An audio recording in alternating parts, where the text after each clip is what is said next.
Jean-François, I don't hear you. You don't hear me? Can you hear me? Now it's good. Okay, all right. Yeah. So I was just saying, hello, Jean-Marie. Nice to see you. And introducing the plenary lecture, I was saying also hello to the person online, because some person are also following your talk on Zoom and maybe also on YouTube. So you have other person, and all you can see the room. You have all the attendees of the conference here in India. So it's a real pleasure to have Jean-Marie as a plenary speaker. So I will not make a very long introduction. So Jean-Marie, as you may all know, is the father of the field of supramolecular chemistry. He got the Nobel Prize of Chemistry for this in 1987. But actually, he also developed many other domains and topics. For example, the chemistry of complex systems, also working lately a lot on cancer research with some molecules in clinical trial. And today, I think the talk will be more about dynamic materials and dynamic chemistry applied to adaptive materials. So I will remind, before you start, Jean-Marie, that as this is an online session, there will be no questions. So we will just close after the session. And with that said, Jean-Marie, this is your stage, and we are looking forward for your talk. Thank you very much. You know, it would be nicer to be there, of course, as usual, but Zoom makes things possible which otherwise one would be unable to do. So I want to thank the organizers of this meeting for this occasion to talk to them and to present some of our work. The title is Macro, in parentheses, Molecular Assembly and Materials. So that I like that very much, because I'm not really a macromolecular chemist, like, for instance, Jean-François is, and many in the room. But I have some macromolecular results, and much of it is also molecular assembly. So the title of my lecture has to do with dynamic materials, dynamic polymers, dynamers, and dynamic materials. And then we will have different types of different types of systems which I want to describe. Some are already quite well known, but the end of it is very new. So you will see. Okay, so first of all, let's start with the basics. Supramolecular chemistry is based on labile non-covalent interactions, which means it's a dynamic chemistry. What does that mean? It means that the constitution of the supramolecular objects can modify themselves by component exchange due to the fact that the bonding between the entities are rather labile. So this is a dynamic non-covalent chemistry, which one can then try to transfer into molecular chemistry, which is usually the domain of strong covalent bonds. But there are in chemistry, in organic chemistry, a number of bonds which are chemically reversible. And therefore, these dynamics can be imported into molecular chemistry. And that's a dynamic covalent chemistry. So I thought that it would be good to have just one type of description, the name of the field of dynamic chemistry, both on the non-covalent and the covalent level. And the name which I like to use is constitutional dynamic chemistry, meaning that it is a chemistry which is dynamic both on the supramolecular and on the molecular level, covalent and non-covalent. And of course, the result of all that is that because the components of these objects can be exchanged, they can adapt if the conditions change due to a physical stimulus or a chemical effector. And this goes towards what we like to call, what we are now mostly doing, adaptive chemistry. Now, these adaptive materials, of course, also, which is an important consequence of adaptive chemistry.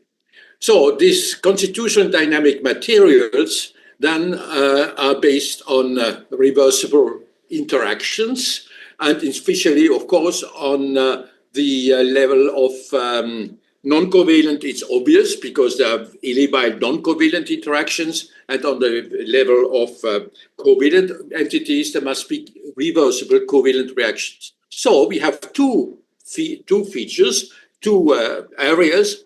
One is a polycondensation based on reversible covalent reaction, which means that it's a molecular covalent dynamers, dynamic polymers, which are molecular and which are dynamic because the connections are reversible.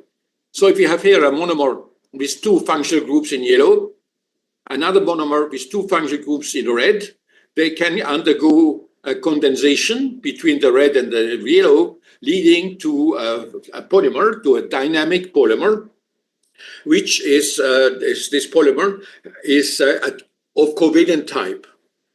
The bonds between the yellow piece and the red piece are reversible covalent connections, covalent bonds.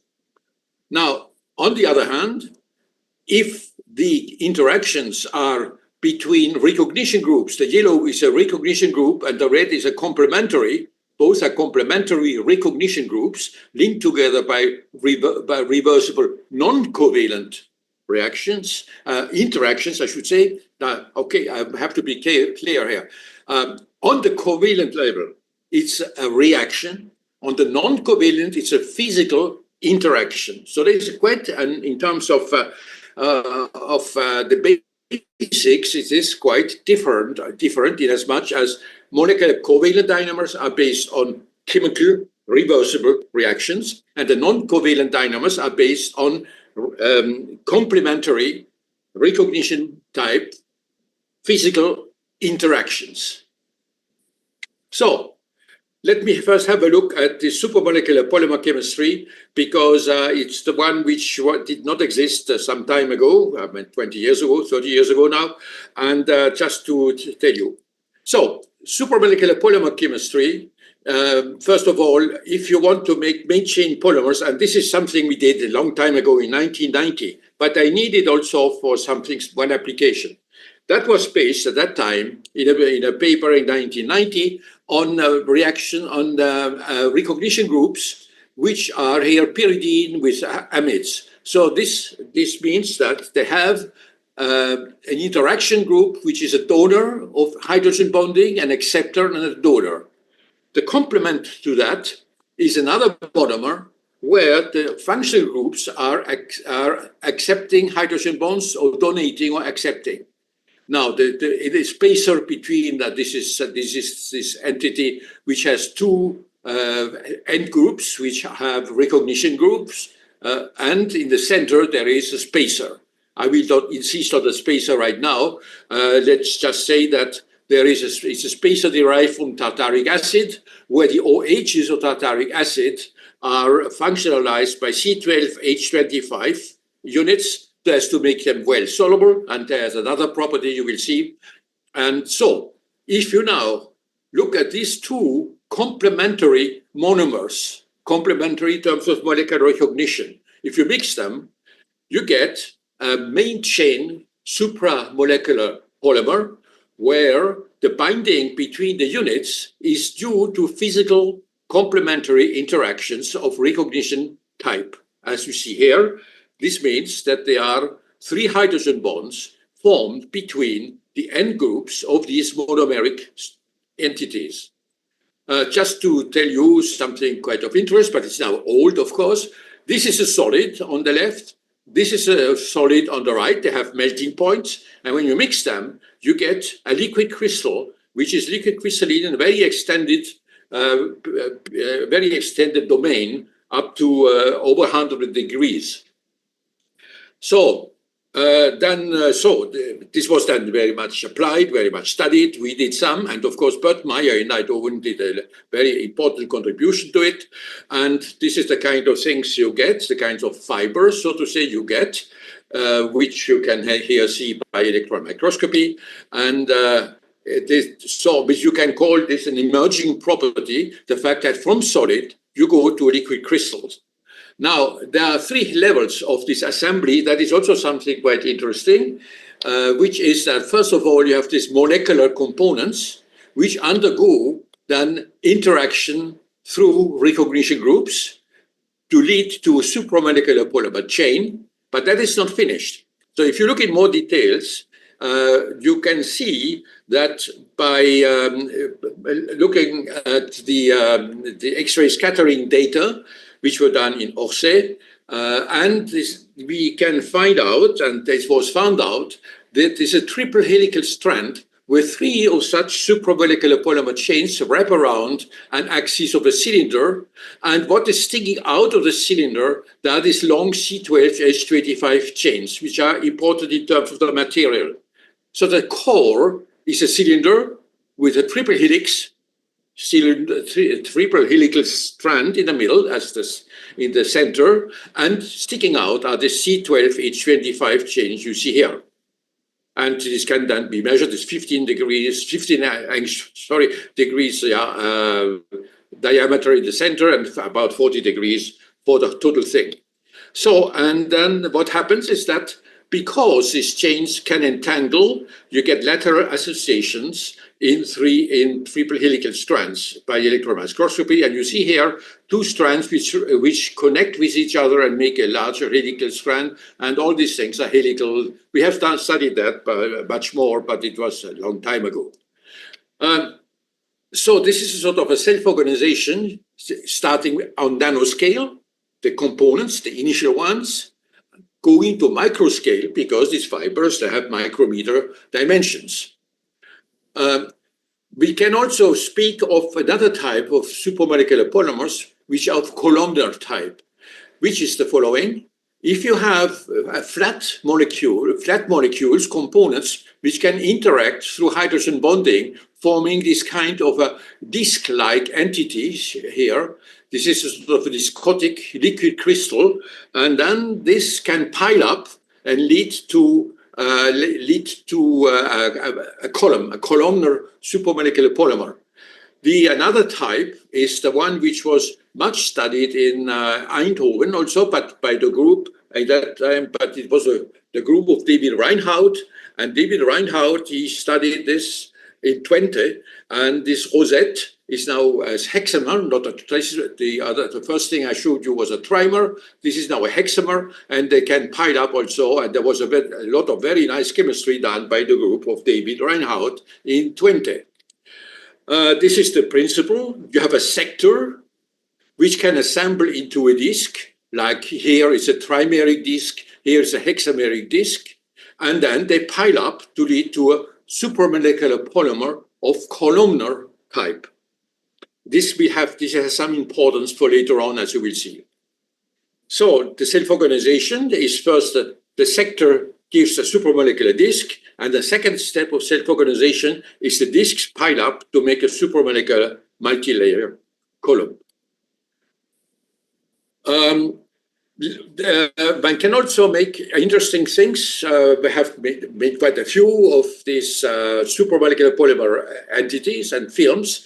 When we take this type of entity here, where we have here an isocyanate and here a hydrazide, CONH-NH2. So one monomer here has CONH-NH2 groups, one on each end, and the other one is a single. It has also these 2 isocyanates group, so they can condense to give this polymer, as you can see here. I don't insist on the physical properties, you see that there. And what is interesting, there's a very high density of hydrogen bonding sites in several functional groups, which I will now look at. First of all, here you have a bis acyl hydrazine. This is a bis acyl hydrazine. And then you can identify in this a urea group, which is known to be nicely forming hydrogen bonds, and a urethane over there. So all this together gives a lot of hydrogen bonding interactions to this polymeric entity.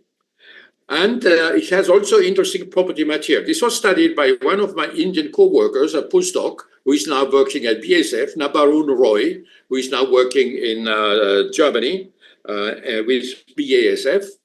And this gives a very interesting material you see here. It gives a transparent film. This one, we have other things, but I won't just illustrate it this way.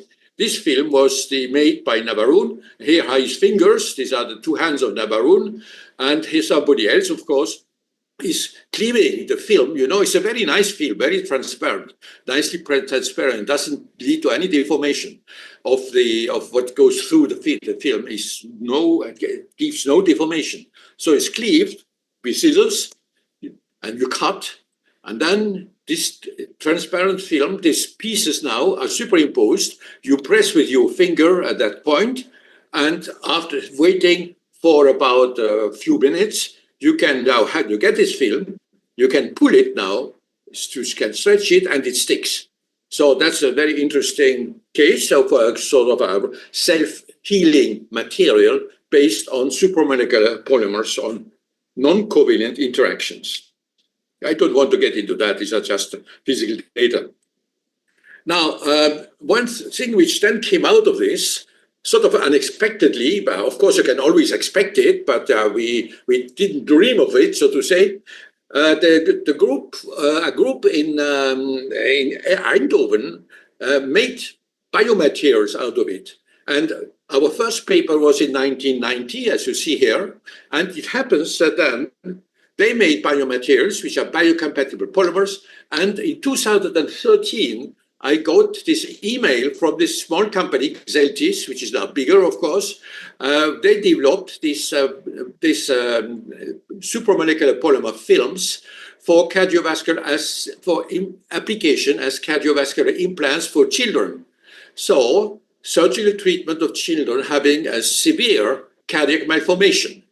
And this was then done in 2013, 23 years later, and this is the first case. This is a young girl in Russia, in Moscow, 4-year-old Dominica in 2013. And the professor here, Leo Bokharia, was the surgeon who did the implantation on October 23, 2013 at the Bakulev Scientific Center for Cardiovascular Surgery.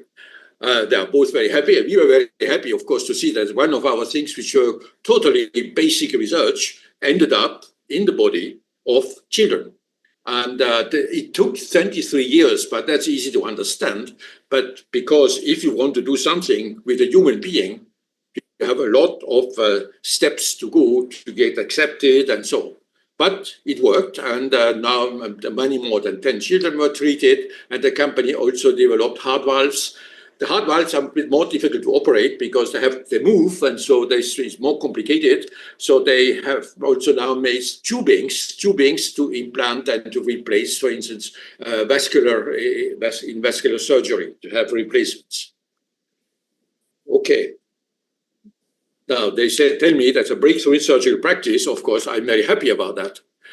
So now, if you want to go now from the supramolecular level to the molecular dynamic covalent chemistry, we have to look for reversible reactions. One simple one is the condensation of an amine with a carbonyl to give an imine and the formation of water.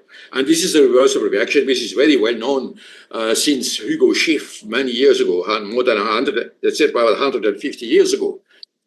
And then one can also have another process where the LH2 can react with the imine to form react with the imine to form an aminal, and then can exchange also. So dynamic covalent carbonyl condensations can lead to different exchange processes. One is simply forming the imine and then dissociating again and forming again, just forming dissociation with water reacting as nucleophile, or an amine reacting with the imine, forming here then an aminal, which can go also back and forth. There's another reaction I want to insist on because I need it really at the end of my talk.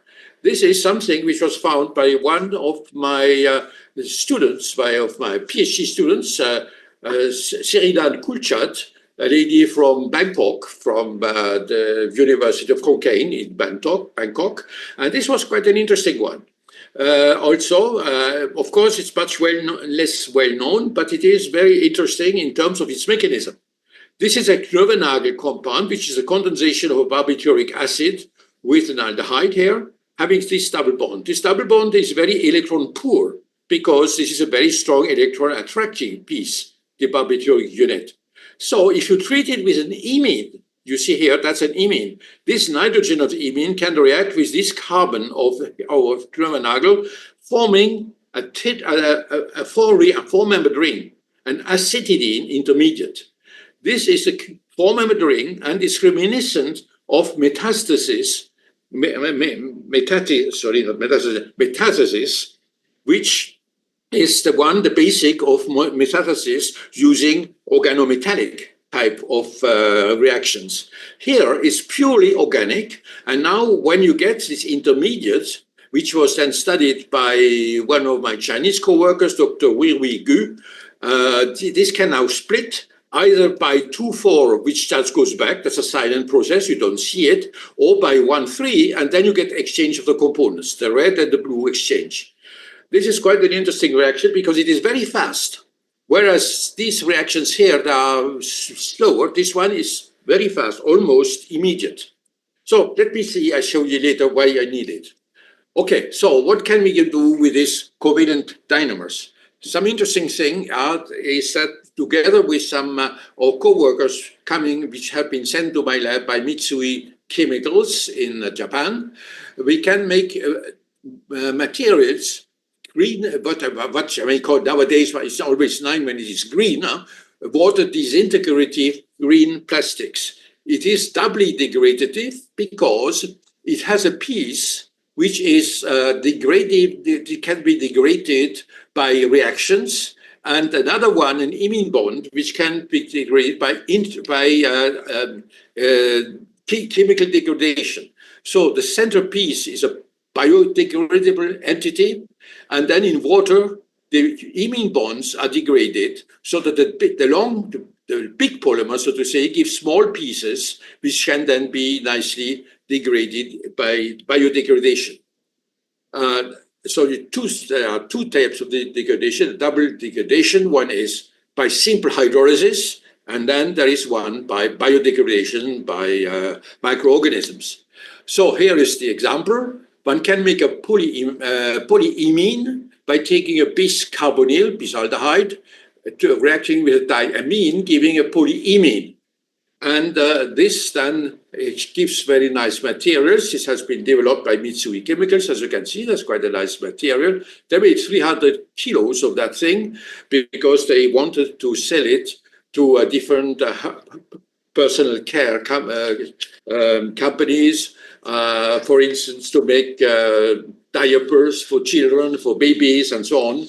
The trouble is it's still a bit too expensive compared to classical type of plastics. But I'm convinced that at some stage, if we have to go away from plastics which are not degradable, this kind of film will be very interesting because it can degrade first in water and then it can be degraded by microorganisms.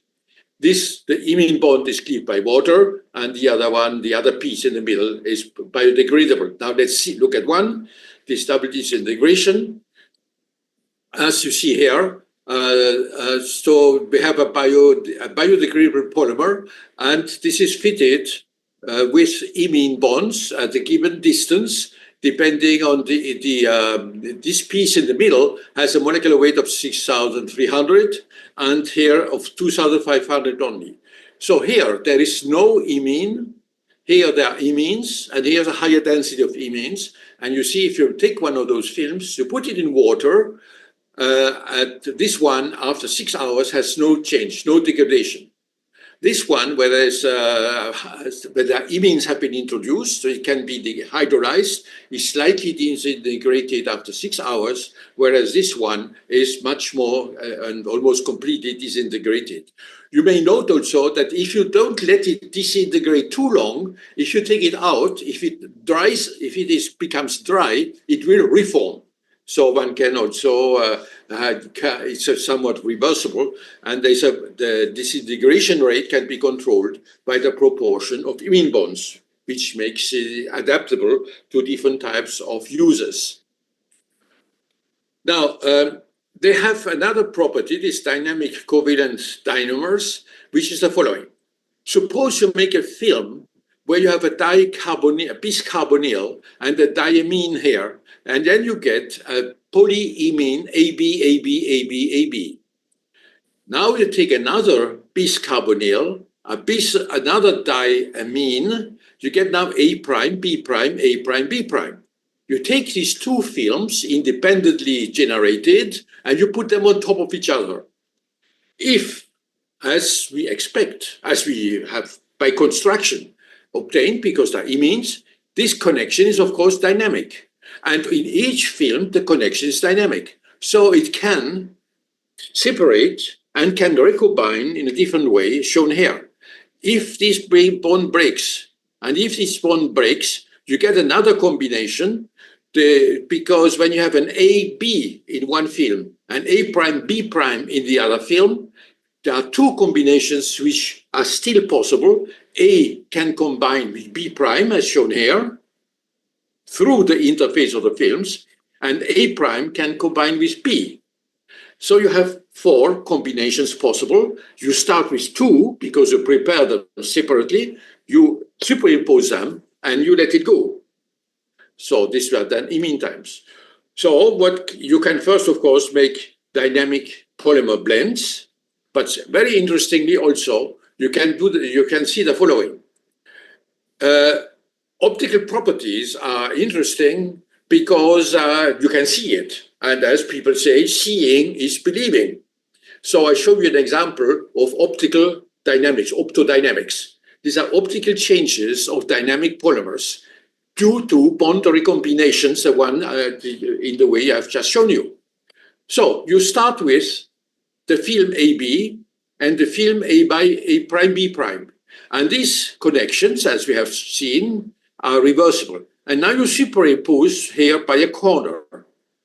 At this place where they are superimposed, they can generate 2 new combinations, A with B' and B with A'. So that if there is a color, if one of these new combinations has a color, or if one of these new combinations has a fluorescence, it will, of course, show up. You will see it. A''B' or A''B may have a color, may have a fluorescence, which were not present at the beginning. And so my Japanese co-workers, they made that little picture of the head of a cat, where the head and the ears is polymer AB, the whiskers, the mustache, the eyes and the inside of the ears are polymer A''B', and now they are superimposed, and they can now undergo this exchange. And we knew, of course, we had prepared all these polymers separately, and you can see a yellow color appears where they superimposed, or a fluorescence, a green, yellow-green fluorescence appears where they were superimposed. That's, of course, a proof that it works, that the recombination occurs at the interface of the films. It also shows that you, in principle, could write with a heating laser at the interface between the two, and you could also do that on a stack. If you stack these films on top of each other, then you can write in 3 dimensions. I don't think it has been done, but it's certainly a possibility. Now, you can also make a lot of other things of this type, using always this combination of carbonyl and amine, taking this very simple compound, which is the urea with 2 amino groups. That means the carbonyl bis hydrazine, or diaminourea, if you wish. It's another way of speaking. This gives bis imines of 1,3-diaminourea. And this is also what is interesting is that there is a twist between on the NN bonds. They like to be not in plane but perpendicular, and so you get an orthogonal. That's an orthogonal dynamic subunit, which can make supramolecular and non-covalent hydrogen bonds and molecular covalent imine functions, which means it's a doubly dynamic material. It is dynamic by the imines present, and it's on the covalent level, and it's dynamic by hydrogen bonding on the non-covalent level. So you can get this kind of polymers which are hydrogen bonded through this. Of course, I don't want to insist on it, but metals can be called supramolecular polymers, which are based on metal interactions, can be called Metallo-supramolecular polymers. Let me just very quickly show that if this yellow unit is a binding site for a metal ion, then two of these monomers can be connected by the right metal ion, the red one here shown, and this can then lead to the connection. This can lead to metallo-supramolecular polymers, which can be then combined in different ways. One interesting one is that if you make the connections here, the connection is yellow with the red in the middle, if the yellow is a unit which can be ionized, like for instance, if this X here is H, then you can ionize it, you get an N minus, and that means that with a divalent metal cation, you get a neutral Metallo-Dynamer, which is quite interesting because you can use an organic ligand, a polar charged metal ion, they combine, they make this polymer, and at the same time, you can abstract the H because it's ionizable, and you end up with a neutral metallo-dynamic polymer. Okay, now let's go towards adaptive chemistry. As I told you, this is something we are very interested in these times. Okay, so adaptation can occur because it's dynamic. Adaptation can occur by response to different type of factors, physical or chemical, and lead to adaptive systems. Especially interesting is when this adaptation can drive supramolecular self-organization. I will show you that in a moment. This is at the end of my talk. I will be a bit, will have to, since the time is going along, I will drop a few of the slides. Now, the most quite impressive thing which we obtained is together with my colleague, the group of people of Paolo Sabori, who does nanochemistry. So, using this long chain aldehyde and 3 different diamines, C3, C6, and C12 diamine. In phenyloctane solution, you get a mixture of 3 monoimines, not even diamines. This is just very uninteresting. It just combines somewhat, it makes monoimines, and that's it. But then you take a drop of this solution in phenyloctane and you deposit it on graphite. If you deposit it on graphite and look at it by scanning tunneling microscopy, then you find that it is something very quite incredible has occurred. This mixture of 3 incomplete reactions, these 3 monoimines, leads to the deposition of only one single entity. The single entity is a bis imine only with C12, as you can see here. What does that mean? That is quite impressive because the simple adsorption has driven the reaction to completion and has driven also a selection of the components. You have now the bis imine and only the C12. And there's an adaptation due to the adsorption forces on the surface. And this is self-organization. The self-organization on the surface, this physical forces, adsorption, has driven selection also. Of course, we can also sort of think that at some stage in the origin of life, I don't claim that these compounds, of course, have anything to do with the origin of life, but one can say that the fact that simple adsorption on a surface can drive a reaction and select components indicates that it is a factor which may have contributed importantly at the complexation and the complexification of matter. Now, let me drop that because this is would be too long. One can also make biodynamers. That means one can use different derivatives of biological monomers to lead to biopolymers. We have done all 3 of them. I want just very quickly to show you. On one hand, making dynamic nucleic acids. It's not really nucleic acids, are analogs of nucleic acids, where the connections are dynamic. One can make dynamic peptoids, and so peptides which are dynamic, but can also make dynamic derivatives of sugars, of sugar pieces, of carbohydrates. All these 3, we have just done a little bit on it, and I think there is a lot to do here, especially I think with applications also in biology, because making dynamic peptoids and dynamic glycodynamers, these are adaptive, they can change depending on what happens, what are the conditions. they can change their constitution, and this would be still a domain, an area where a lot has to be done. And I would encourage everybody interested in biopolymers to try out and to sort of study these things. Now, let's look at complex systems, and we have to analyze them now. If these entities, constituents, can exchange pieces, in this mixture of exchanging things, there are relationships. What are these relationships? Let's start in the same way as I already said. Suppose we have components A prime, B, and B prime, which can react the A's with the B's, therefore forming, as I've already shown earlier, AB, AB prime, A prime B, and A prime B prime. This forms a network. And this is a dynamic network because the combinations, the A is combined with B through a reversible covalent bond. And what is this network? The simplest you can imagine, a square.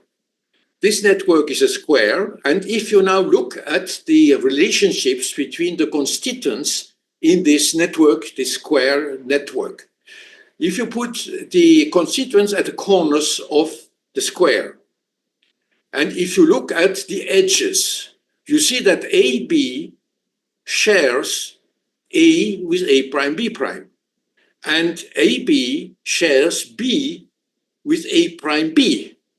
So AB shares A with AB prime and shares B with A prime B.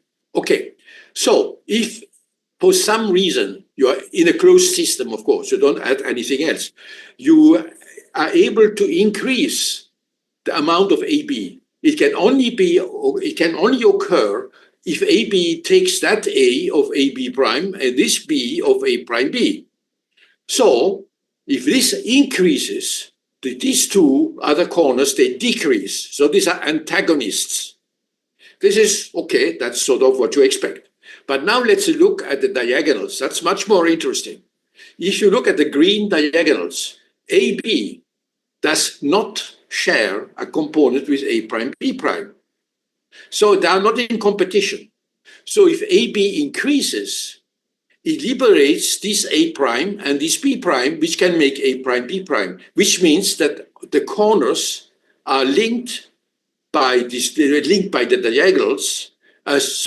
The constituents linked by the diagonals are agonistic. That means if AB increases, A prime, B prime must increase. That's very interesting. That means in a complex, this is of course the simplest network, but that means in complex networks, there are relationships which make that if one changes, others will decrease. If one increases, one constituent increases, number of other constituents in the system will decrease, but some will increase at the same time. And so this, I like to call this agonist amplification, which is interesting. You can translate it in a more provocative way to say that the fittest drives also amplification of the unfittest. But of course, that means the fittest for a given type of property drives the amplification of the unfittest for the same type of property. And these are adaptive chemical networks. Let me just illustrate that in a simple way. If you take these constituents which are able to complex metals, AB, AB prime, A prime B, and A prime B prime. If you add a metal to these four constituents, you will have a complexation with the constituent which is the best complexing agent, which is AB. You see here. Since there is an NH here, you can also ionize it. It's even more stable. That's a sort of secondary type of effect. So what happens if you add a metal? You enforce the statistical distribution, which was initially the case, then is enforced in a new distribution, gives a new distribution where you have only the fittest and the unfittest. And this can be done, for instance, using, in this case, a zinc, which we have done, and which you can see that indeed at the end of it, you have only 2 and not 4 anymore, because the midline has driven the amplification of the best ligand, which has led as a consequence to the amplification of worst ligand. So the fittest for midline binding drives amplification of the unfittest. And this can be represented by this scheme, this square scheme, where addition of a middle leads to the amplification of the one which binds best the middle cation, and it also amplifies the other one. This is an adaptation, and then again, this is very. We'll see that later again, because I think it's a very important factor in this complex exchanging dynamic networks, that agonist amplification, where the fittest for a given property is the unfittest. Drives also the amplification of the unfittest for that property. Now, let's have a look. Wait a minute. I need a little bit more time. I hope that's all right. We have also looked at the system where we don't use now linear dynamic polymers, but these columnar ones. What is well known in biophysics is that guanine residues, guanine is one guanosine. This guanosine, a derivative of guanosine, one of the components of nucleic acids. But here there's just the unit itself. It is well known for many years that this can form a quadruplex. That means a G4 quartet, guanine quartet, where 4 guanines are linked by non-Watson-Crick. That is not a Watson-Crick assembly like in DNA. It is a Hookstein assembly where you can form a quartet of 4 of these guanines. They are stabilized also by potassium ions, for instance. But the important thing is they use this non-Watson-Crick type of hydrogen bonding through this so-called Hookstein type of hydrogen bonding. So what happens then? What happens is that these discs which are formed here, this is coming back to what I showed you right at the beginning, where you form a disc of 4 of a quadruplex. At the beginning, I showed you one which is a trimer and one which is a hexamer, the rosettes. We come back to the rosettes in a moment. So this is now a quadruplex, a quartet, not a trimer, but a tetramer. And they form a column by piling up these discs which are formed of this quartet, guanine quartets. And they form indeed by transmission electron microscopy. This was also an Indian co-worker, Nampali Srivasachari, and this was the work which I now will show is the one done by him.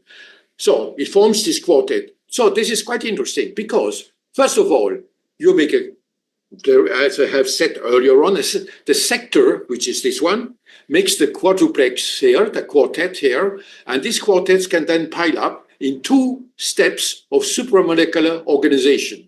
Supramolecular hydrogen bonding here, and here supramolecular stacking of the discs. Now, suppose you do the following. You take now a system where you have only 3 components. One is a guanine derivative, this hydroxide here. The other one is a derivative of serine, another amino acid. This is an amino acid. That's a component of nucleic acids. You treat it now with pyridoxal phosphate, which is a well-known cofactor of transaminase. And so, what do you get? Very interesting. You would say, all right, if you put enough of it, then you will get, you should get a statistical distribution. There's no reason why this guy here reacts with this one and not with this one, or the reverse. So you should get statistics 50% of each. But that's not at all what you get. If you analyze, you find that you have 87% of this one and only 13% of this one. Why? That is very strange. Because, in fact, this one can form a quartet. It can form these discs, it can form this gel, which is a more organized state of matter than just a solution. So we see already here something coming out. Organization has a very important chemical effect also, not just a physical, but a chemical effect.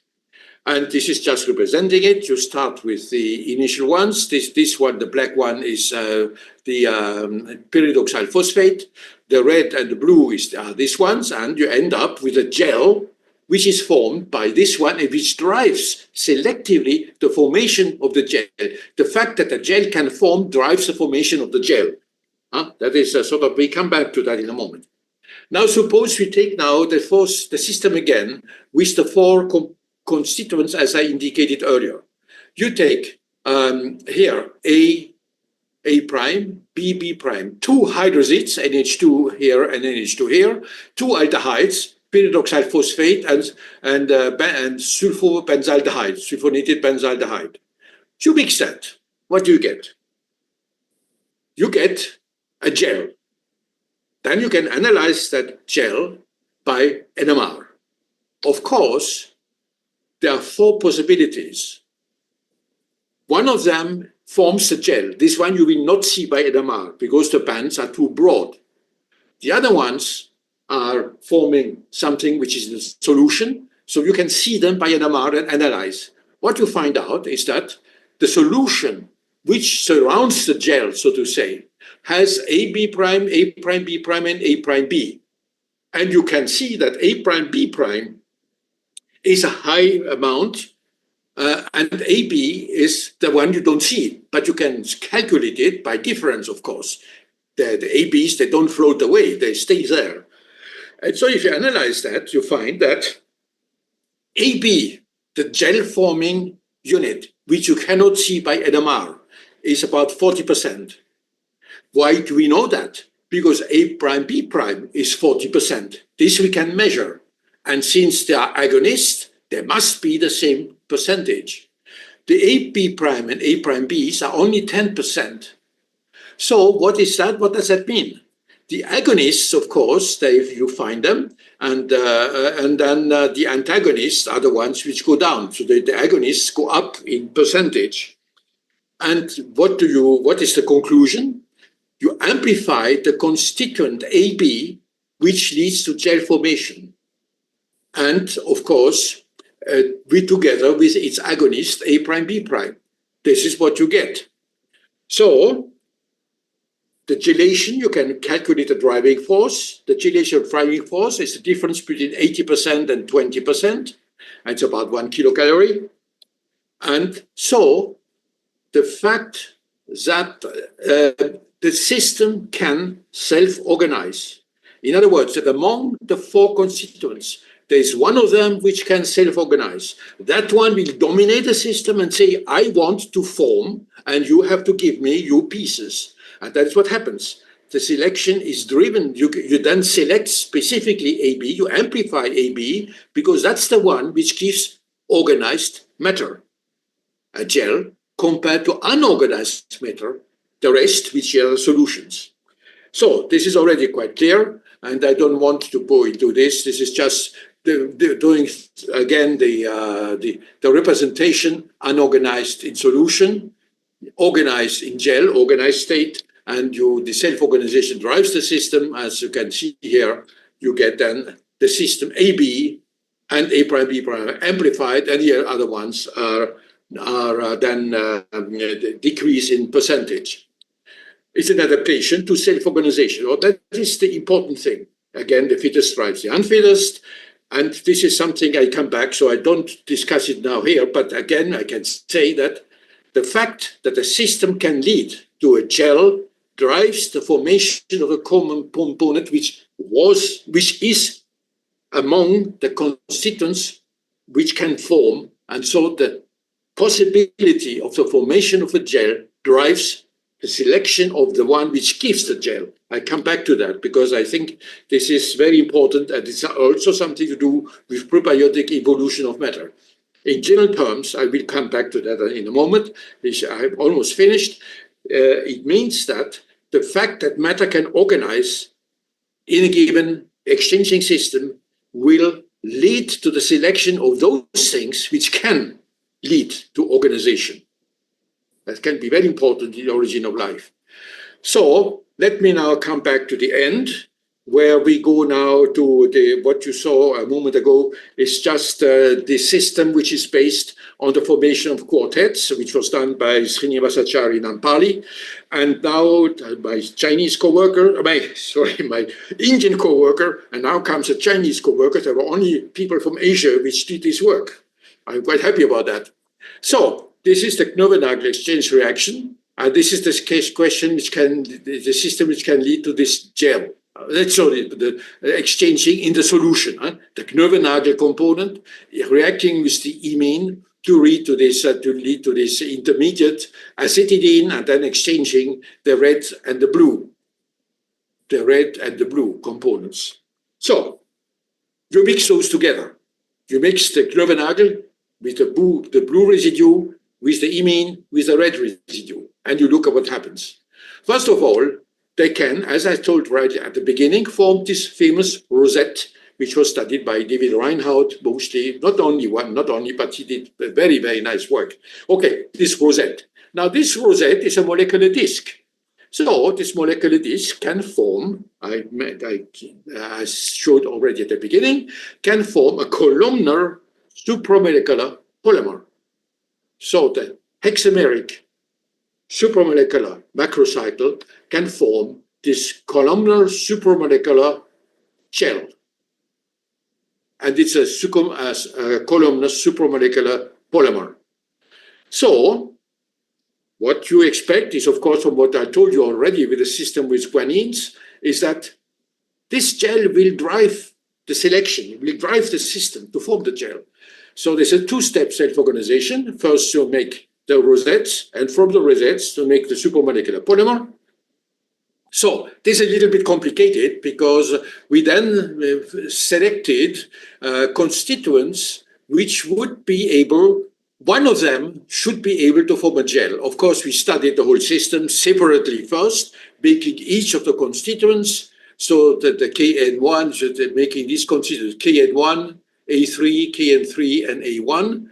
One thing which is important here is that there is one of them which we choose with this residue, which has 3 C12H25 chains. That means 36 CH2 groups of carbon hydrogen groups, hydrocarbon groups, and this this must lead to a gel. This has so many, so 3 long chains, and this then should be the one forming a gel. And we had shown separately by doing the experiment that indeed it forms a gel. So what happens then?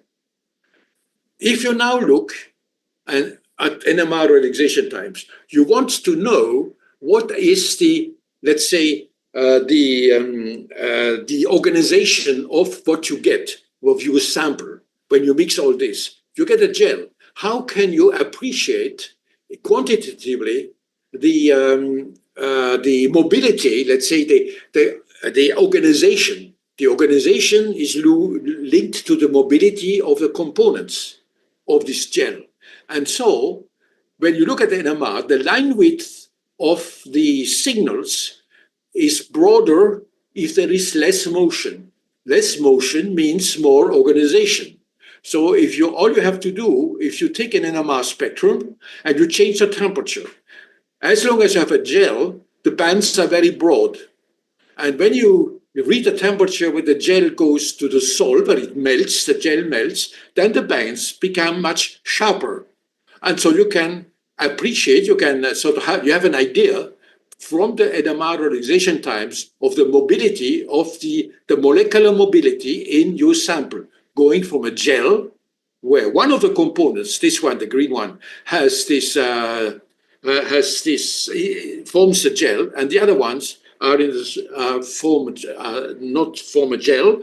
And when you go to the solution, then they become 25% each. So I give you just in a very simplified way the result in the solution. All 4, these 4 here, you see here on top, these 4 are in about 25% statistical distribution solution. Now, all you do is to change a little bit the temperature. And suddenly, yeah, suddenly it is a melting, but it's not so sudden in this case. You get in the gel a totally different distribution where you have 80% of the two, which about 50% or 45% of the one, the green one, which forms the gel, 45%, 44 of the one which is the agonist of the green, and the antagonists, they are only 6%. In other words, a very simple physical modification, which is a modification in temperature, leads to total recombination and redistribution of the constituents. And this is, I think, a very important property of matter. A property of matter, which I want to then just elaborate a little bit on it. Let's say just that here we have just 4 constituents. Of course, a very complex system with many more. These specific properties may disappear. The multiplicity may destroy the observation of this type of phenomena. So the next step in the evolution of complex matter is that you need a confinement, a compartmentalization, so as to avoid the washing out of the effect of the order generation by the combinatorial, the explosion you get as when you increase the number of components, when you increase the library size. But so let me just show you what we do then. You have to do a compartmentalization, which is also interesting because it means that is something which looks like the formation of cells. Again, compartments, cells. And we have results now which indicate that when you have a solution with 25% of each constituent, if one of them can lead to micelle formation, the micelle will drive the system to lead to the amplification of the one which forms the gel. So this is already a sort of a step further. But I would now just to conclude by insisting on what I find the most important is the following. Self-amplification organization. In other words, molecular matter has this property of self-amplifying the constituents of this matter, which are more organized than the ones you start with. Self-organization-driven amplification of these entities which reinforce organization. At the beginning, we have this, okay, 25% of each. This is what you have. Then we cool down and we reach the region where the gels can form. And you suddenly have this strong amplification of the one which forms a gel and the one which is its agonist, like this. And then this is an increase in order. Increase in order meaning from a solution to a gel. And if you heat, you go back. So what does it mean? Here, maybe I'm a little provocative, perhaps. If a system can reach a more organized state, it will go there. In other words, if order can be, order will be.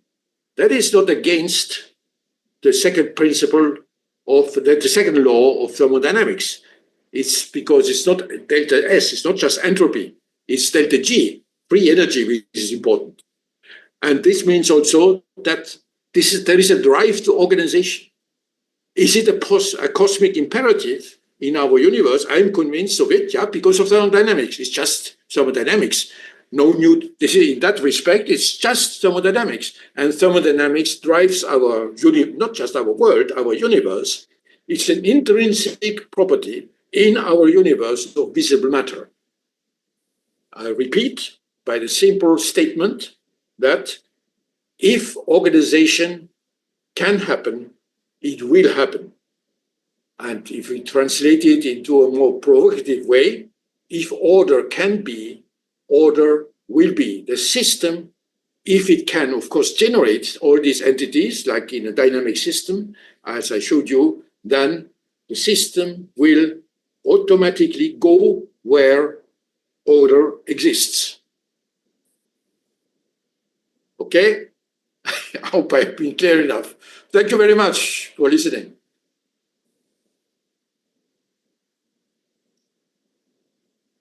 I don't hear you. You are switched off. Can you please put it on? I don't hear you. Yes, can you hear me, Jean-Marie? Oh, now I hear you. Yeah. So thank you very much for this thrilling lecture, very, very inspirational. To close the session, I will give the mic to Professor Nitin Seth, who is the director of CEFIPRA, and he wants to thank you personally for this great lecture. Thank you very much. Thank you, Professor. Thanks for the invitation also. Thank you very much, Professor. On behalf of CEFIPRA, I would like to extend our heartfelt thanks and gratitude for your insightful and thought-provoking lecture on dynamic materials towards the functional and adaptive materials. We are really grateful for your virtual presence. We sincerely regret hosting you in person, and we would love to welcome you in India. So I'd like to invite you also to visit India. Thank you once again for your invaluable contributions. We are eagerly waiting for your personal confirmations and personal lectures, which I will talk to you. Thank you very much. Merci beaucoup for your lectures. Thank you. Thank you. Thank you. I would, next time I will come to India, I will come. You are, where are you located right now? We are in Delhi. We are in Delhi. Yeah, in Chennai? In Delhi only. Delhi. North part. Oh, yeah, in Delhi. Delhi, North. I see. And okay. I would like to express on behalf of Ministry of Europe and Foreign Affairs, Government of France, and Department of Science and Technology, sincere thanks to you for your agreeing to accept this assignment of virtual lecturing all the entire God. Thank you very much. Thank you very much for listening. And I am sorry I went a little bit over time, but you now will have a good dinner, I hope. Okay. Yeah, it's a Sunday, so we are very much thankful to you to sparing time on weekends. Thank you. Bye, everybody. Bye. Okay. Mercy. Bye. Thank you.